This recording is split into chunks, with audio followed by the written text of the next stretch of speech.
Hey, it's Mark Ferguson, and we are standing outside a house flip we just completed and we'll be putting on the market shortly. So we'll do a walkthrough, show you what we did, how much it costs, all the numbers, and hopefully we get it sold soon. We have 19 flips going right now, so it's taking us a little longer than normal to get stuff done just because we have it backed up quite a bit, don't have enough contractors to get through all of these properties.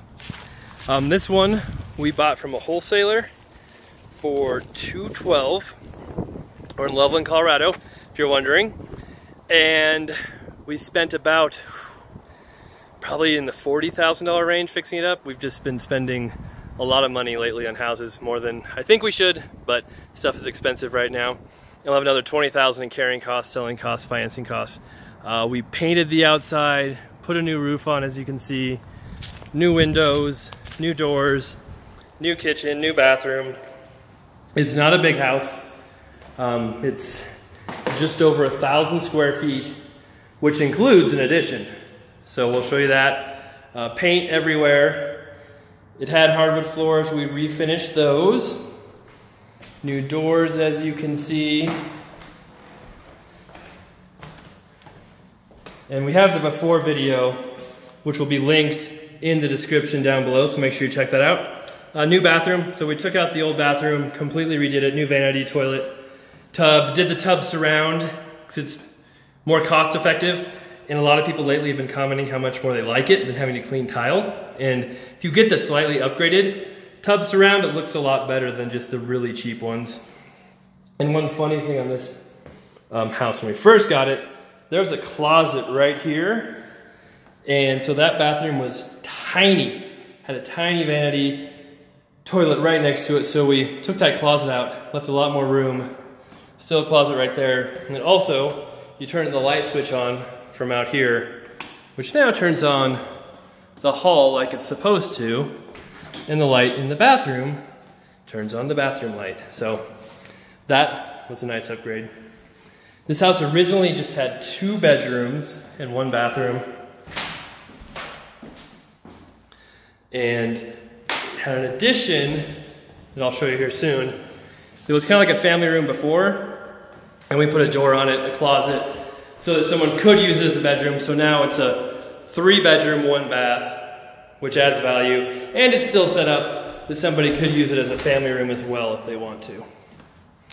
So here would be kind of the dining room. Actually, you know, when this house was originally built, this was probably a bedroom right here, because there's a closet right here. Right there's your closet. And they probably took that little section of the wall out. That was probably a window.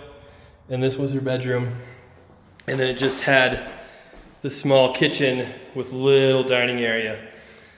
And here you can see the kitchen. Redid all of that. New counters, backsplash, cabinets, appliances, of course. And then you can see in here, this is the addition where we added the door, so it can now close.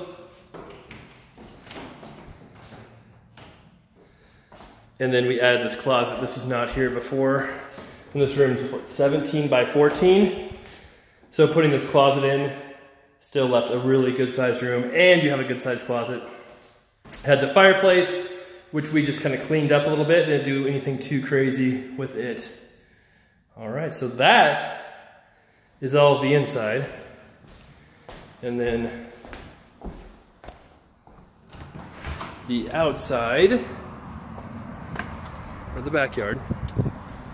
So one slight downfall to this property is it backs to a somewhat busy road.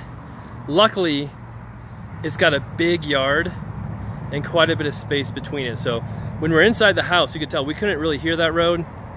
Even right here, you can hear it, but it's not super loud. So there is a little bit of a barrier between us.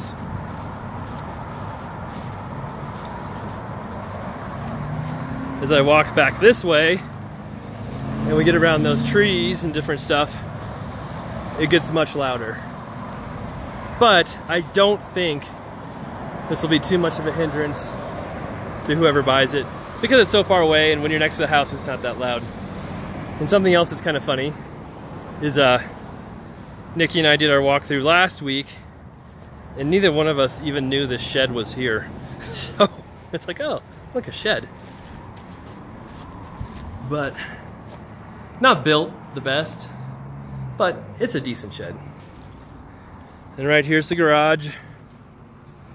That could be considered the murder shed, I guess, because this house, oh no, this is probably the murder room right here. Oh, that's supposed to be able to open better. Anyway, here, if you can peek in there slightly, maybe not. Just a little dark, gloomy storage area. Hopefully nobody's living in there staring at my camera. And then here's the garage itself.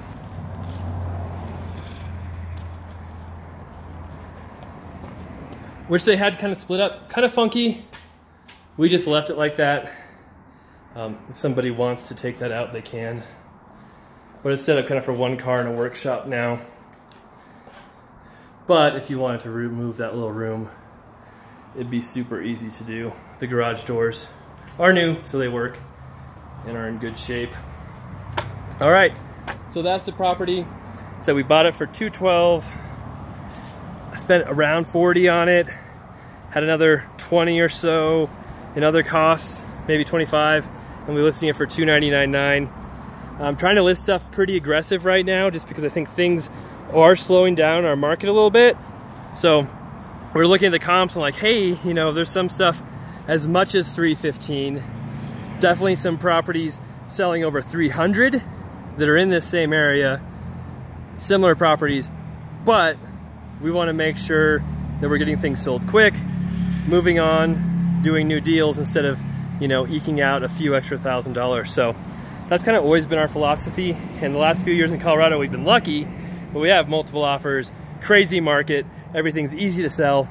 Now we're moving back into that more stable traditional market where it takes a few weeks or a month or two to sell a house, and you can't get too aggressive on pricing. You have to be smart, and you make more money turning stuff quickly than trying to sit on it and make the absolute most on each house. So definitely have to change. You can't keep doing the same thing over and over in this business. Always adapting. No, even though we've been doing it 17 years, we're always learning new stuff and doing new things. So thank you guys for watching. Always appreciate the comments, thumbs up, the subscriptions, and I try to respond to everybody, good or bad. So love those comments coming in, keep them up. And we'll have more videos coming up for you. Another house is getting done in Fort Collins probably next week, although I'll be in Disneyland, so I don't know if I'll be around to do that video right away. And we have some other interesting stuff coming up too, so make sure to watch out for those videos. Thanks a lot, we'll be back soon.